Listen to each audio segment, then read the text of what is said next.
अरे दोस्तों, बहुत लोग पूछ रहे थे ट्रांसफार्मर से न्यूट्रल वायर कैसे निकलता है और 230 वोल्ट और 440 वोल्ट कैसे बनता है। आज मैं आपको आसान तरीके से समझाता हूँ। ध्यान से देखिए, मेरे अंदर सेकेंडरी वाइंडिंग में 3 कॉइल्स होती हैं। ये तीनों coils red phase, yellow phase और ब्लू फेज से जुड़ी होती हैं। अब इन तीनों कॉइल्स के एक एक सिरे को आपस में जोड़ दिया जाता है। इससे बनता है एक कॉमन न्यूट्रल पॉइंट।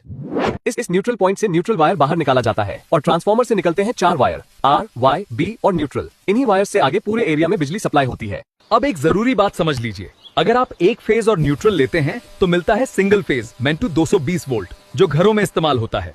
और अगर 2 फेज के बीच कनेक्शन लिया जाए, जैसे आर फेज और वाई फेज, तो मिलता है पर 3 फेज 440 वोल्ट।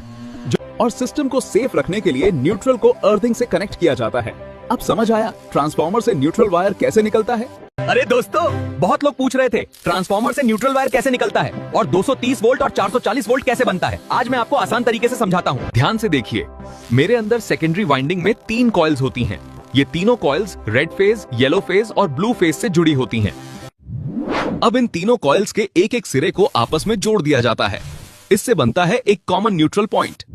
इस न्यूट्रल पॉइंट से न्यूट्रल वायर बाहर निकाला जाता है और ट्रांसफार्मर से निकलते हैं 4 वायर आर, वाई, बी और न्यूट्रल। इन्हीं वायर से आगे पूरे एरिया में बिजली सप्लाई होती है। अब एक जरूरी बात समझ लीजिए, अगर आप एक फेज और न्यूट्रल लेते हैं तो मिलता है single phase meant to 220 volt, जो घरों में इस्तेमाल होता है। और अगर 2 फेज के बीच कनेक्शन लिया जाए, जैसे आर फेज और वाई फेज, तो मिलता है पर 3 फेज 440 वोल्ट। और सिस्टम को सेफ रखने के लिए न्यूट्रल को अर्थिंग से कनेक्ट किया जाता है। अब समझ आया ट्रांसफार्मर से न्यूट्रल वायर कैसे निकलता है।